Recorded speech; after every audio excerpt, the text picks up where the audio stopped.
ఒక పనికి నువ్వు పూనుకున్నప్పుడు పనిలో ఎదురు దెబ్బ తగిలితే కూర్చొని మూలలో కూర్చోవటం కాదు, మళ్ళా ప్రయత్నించి ఇంకొక విధంగా.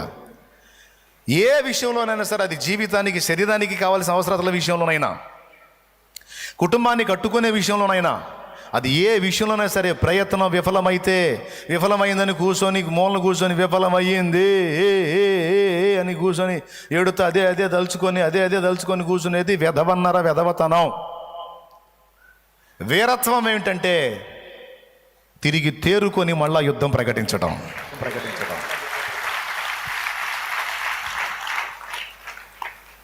తిరిగి మొదలుపెట్టు. ఎక్కడ వైఫల్యం జరిగింది, ఎక్కడ తేడా జరిగింది, ఎందుకు ఇట్లా అయింది, ఎందుకు ఇట్లా ఓటమి పాలయ్యాను తెలుసుకొని దిద్దుకొని మళ్ళా మొదలుపెట్టు. ఆ పోరాట పటిమ దేవుడు మెచ్చుకోవాలి. వాడు ఆగడరా నాయన, ఆమె ఆగదరా నాయన, నా బిడ్డరా, సాతానుకు లొంగుతారా? అదిగో చూడు, మళ్ళా యుద్ధం ప్రకటించింది చూడు, అదిగో లెగుస్తుంది చూడు, అదిగో మళ్ళా లెగుస్తున్నాడు, అదిగో యుద్ధం ప్రకటిస్తున్నాడు వాడి మీద. రేయ్ శత్రువా, అయిపోయింది అనుకున్నావా? ఈ ఊపిరి ఉన్నంత వరకు పోరాటం నడుస్తూనే ఉంటుందిరా. సన్నుతిల్చెదను ఊపిరున్నంత వరకు, విశ్రమించను నేను నిన్ను చేరేంత వరకు.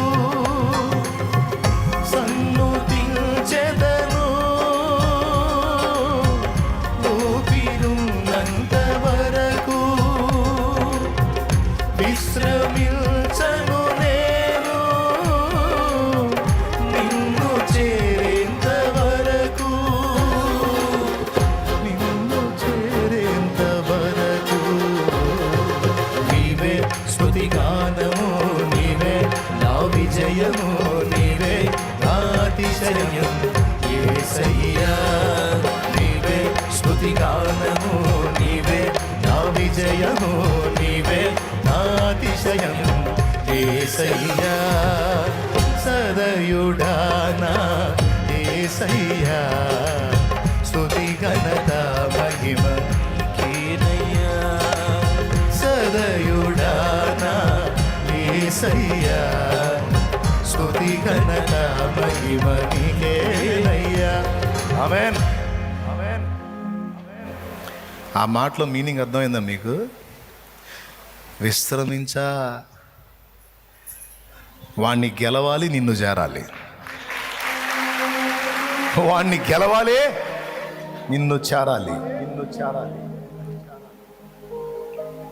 నా తండ్రి పౌరుషం కలిగిన వాడు. నా తండ్రి తిప్పితే బాగుండలే, దేవునికి స్తోత్రం. నా తండ్రి పరాక్రమము కలిగిన వాడు. ఆయన రక్తం ప్రతి ఆదివారం ఆయన శరీరం తీసుకుంటున్నాను నేను. నా తండ్రి బలహీనుడైతే కదా నేను బలహీనపడటానికి, నా తండ్రి ఓడిపోతే కదా నేను ఓడిపోవటానికి. ఆయన జయించినవాడు. ఆయన రక్తమును బట్టి, ఆయనను గూర్చిన సాక్ష్యమును బట్టి నేను కూడా జయించిన వాడను. హల్లెలూయా. అసలు యేసును బట్టి ఎప్పుడో జయించాం మనం. యేసును బట్టి ఎప్పుడో జయించాం. జయించిన వాళ్ళ లిస్టులో ఉంది మన నేమ్ ఆల్రెడీ. అయితే ఏం చెప్పాడంటే, ఆల్రెడీ లిస్టులో రాశాను, రాసిన దానికి కాస్త సార్థకం చేసుకో అంటున్నాడు అంతే. పరిశుద్ధుడని పిలిచాను, ఆ పిలుపును కొంచెం సార్థకం చేసుకో అంతే అన్నాడు. సార్థకం చేసుకోవడం అంటే ఏంటి?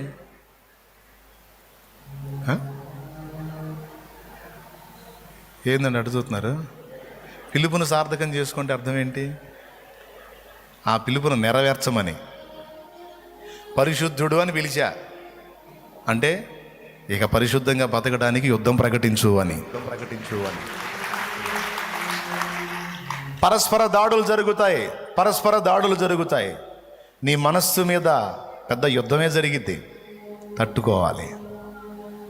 ఇక నా వల్ల కాదు అనే పరిస్థితులు వస్తాయి, ఇక అడుగులు వెయ్యలేను అనే పరిస్థితులు వస్తాయి, ప్రయత్నాలు చేసి విసుగు పుట్టింది నాకు అనే పరిస్థితులు వస్తాయి.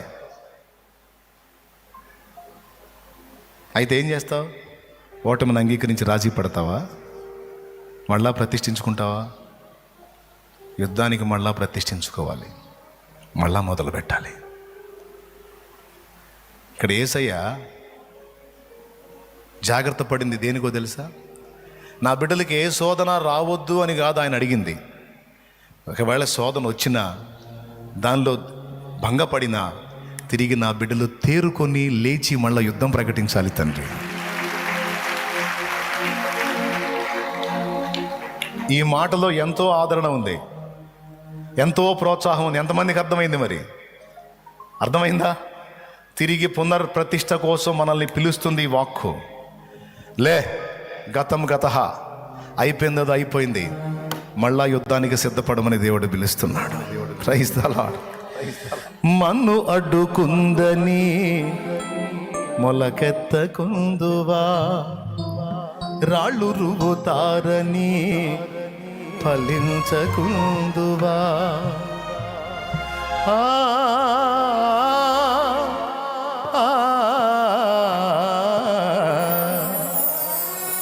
మన్ను అడ్డుకుందని మొలకెత్తకుందువా, రాళ్ళు రువుతారని ఫలించకుందువా. ఎండిన భూమిలో మొలచిన మొక్కవలే పెరిగెను యేసయ్యా ద్రాక్షవల్లిగా. అంటు కట్టబడి నీవు బహుగా ఫలించుమా, అంటు కట్టబడి నీవు బహుగా ఫలించుమా. ప్రాణమా నాలో తొందర పడకుమా, ప్రాణమా నాలో తొందర పడకుమా.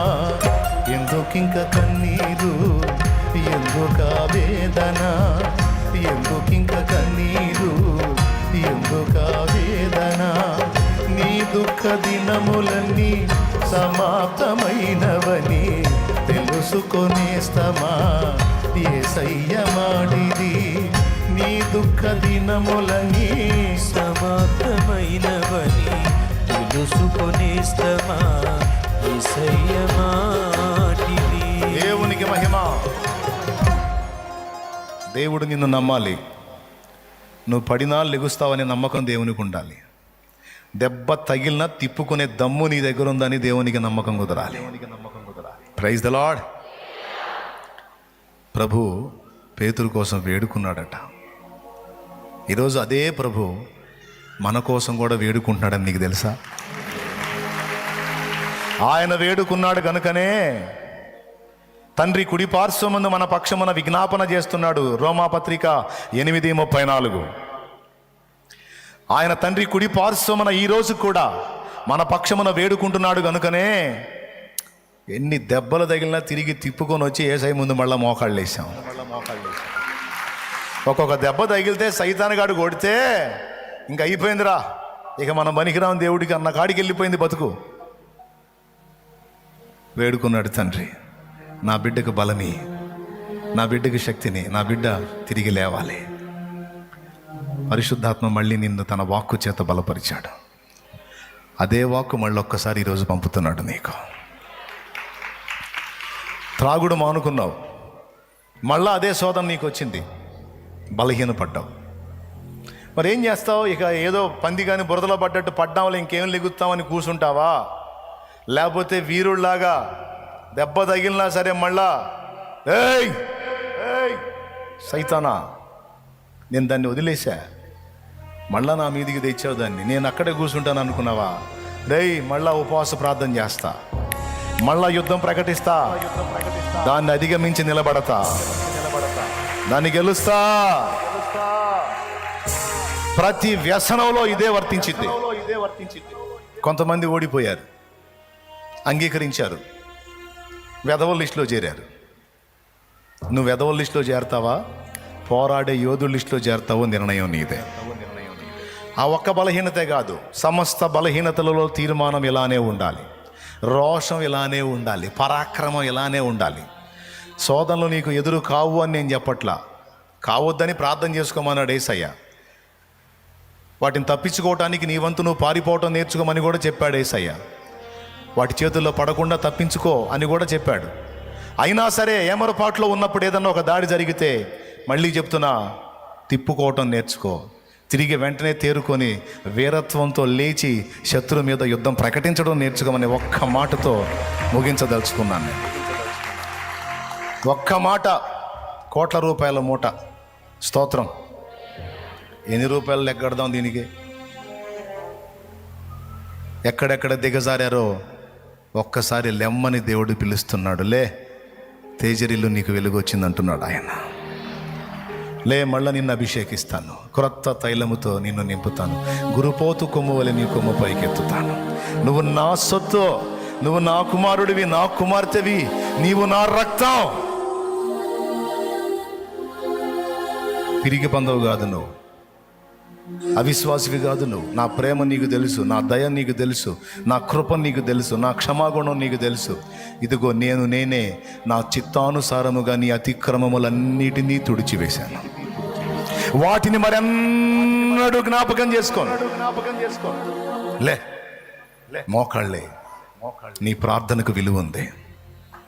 నువ్వు ఒప్పుకున్న ప్రతి దోషం అప్పుడే కడగబడింది. నువ్వు ఈ క్షణాన మోకాళ్ళు నీ ప్రార్థన చేసి పశ్చాత్తాపడి దిద్దుకొని నువ్వు మొదలు పెడితే నీవు పరిశుద్ధమైన బిడ్డగా నీ ప్రార్థన నేను అంగీకరిస్తా. నీ గతకాలపు తొట్టుపాటులు నేను గుర్తు చేసుకోను. ఈ క్షణాన నువ్వు దోషాలు దిద్దుకొని మారు మనసు పొంది పశ్చాత్తాప్తుడవై నా కృపను వేడుకొని ఏ విషయాన్ని గూర్చైనా నువ్వు ప్రార్థన చేస్తే పరిపూర్ణ పరిశుద్ధుడి ప్రార్థన వలె నీ ప్రార్థన నేను అంగీకరిస్తా. పరిపూర్ణ పరిశుద్ధురాలి ప్రార్థన వలె నీ ప్రార్థన నేను అంగీకరిస్తా. నా కుమారి, నీకు భయం వద్దు. అరే, నేను కొట్టేసిన కేసులు నువ్వెందుకు గుర్తు చేసుకుంటున్నావు? నేను క్షమించిన దోషాలు నువ్వెందుకు గుర్తు చేసుకుంటున్నావు? వదిలే, ఇక నిలబడు, శత్రువు మీద యుద్ధం ప్రకటించు. ఊపిరున్నంత వరకు పోరాడుతానే ఉండు. వీరుల లెక్కలో నిన్ను రాశా అంటున్నాడు ఆయన. యోధురాలి లెక్కలో నిన్ను రాశాను నా కుమారి. నా కూతురు యోధురాలు. నా కూతురు పిరికి పంద కాదు, నా కూతురు వెధవ కాదు, నా కూతురు రోషగత్తె, నా కూతురు రాజీ పడదు, నా కుమారి రోషగత్తె. పాపంతో రాజీ పడదు, శాపంతో రాజీ పడదు, దరిద్రతతో రాజీ పడదు. నా బిడ్డ పోరాడిద్ది, శత్రువుతో రాజీ పడదు, ఓటమిని ఒప్పుకోదు. నా కూతురు రోషం కలిగింది, ఆమెలో నా రక్తం ఉందని చూసుకుంటాడు ఆయన. నా కుమారుడు రోషగాడు. నేను నా ప్రాక్టికల్గా నా లైఫ్లో అనుభవించింది చెప్తున్నాను. శత్రువు వేటాడుతాడు, గుర్తుపెట్టుకో. నువ్వు తిరిగి లేచి వాడిని వేటాడటం నేర్చుకో. తలొంచవాకు, అయిపోయింది నా పని అనుకోవాకు. హల్లెలూయా.